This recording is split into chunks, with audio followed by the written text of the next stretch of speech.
Hi, this is Natasha Aylott, and today I wanted to share something a bit different with you.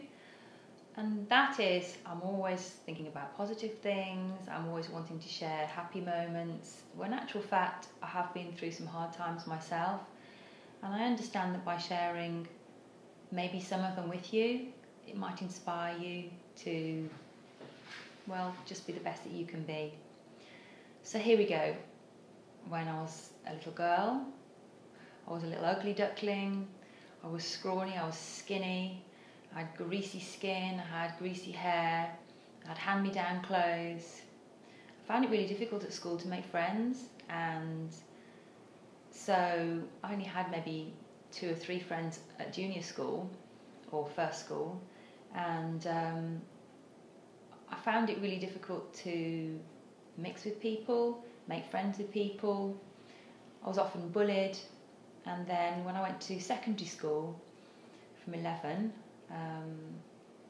again I had straggly greasy hair, didn't wash my hair every day, I looked unkempt, I had a really big nose, I was conscious of my big nose, my big feet, my skinny ankles, and so I kept myself to myself. I was very shy, I used to blush and get embarrassed really easily, I had a really low self-esteem.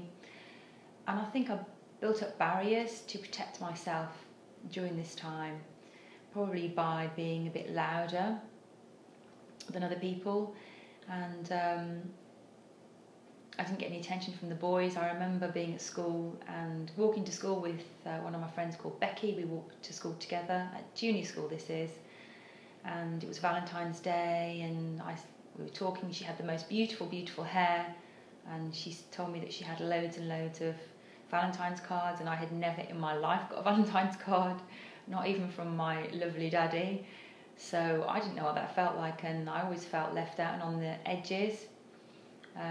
Also, when I was at junior school, I really liked this boy called Anthony Jones. I don't know why I liked him particularly, but he seemed quite nice. And he was not interested in the slightest in me, because he was in love with Amanda Rogers, who had the most glorious crown of hair. She had long, blonde, thick, wavy, beautiful hair. And so that was quite painful, particularly as when I asked him why he didn't like me, he said because I had hairy arms. So I went home at about the age of probably 9, maybe 9. And I got this kind of sandpaper stuff, and I rubbed it on my arms until all the hair came off. So my childhood, although it was happy because I played in the park and went on my bike, was quite unhappy in other regards. And I think that carried forward till I was a teenager. And once I became more womanly, I noticed that I could use my charms on the boys and get their attention that way, which is not the best thing to do. I had a low self-esteem, I kept fueling that, and just use my womanly charms to attract guys, which is totally wrong. And for years and years I was like that, and it was only much, much later that I realised, why are you interested when a guy pays you attention? Why don't you find out what it really is that you want in a guy and then be interested, rather than the other way around? So I've had to learn the hard way. I had to,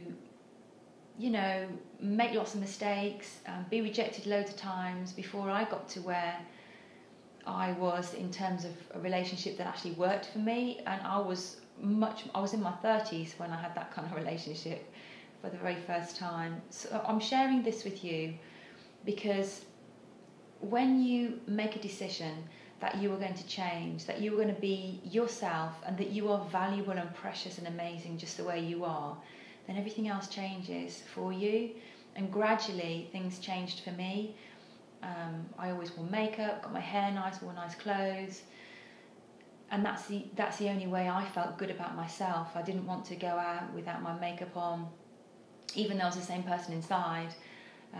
There's a little bit of that still in me now, but I don't mind so much taking my kids to school without any makeup on, cycling on my bike without any makeup on. But it's still a bit there for me. So if this in any way inspires anybody, or helps you or resonates with you, then please know that I have also been there And the most important lesson I've learned is to value yourself, because you are amazing, you are precious, you are a limited edition, and really put yourself first and value yourself.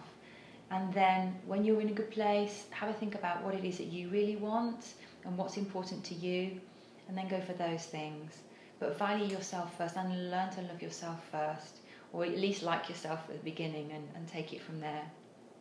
I hope that helps you. Lots of love.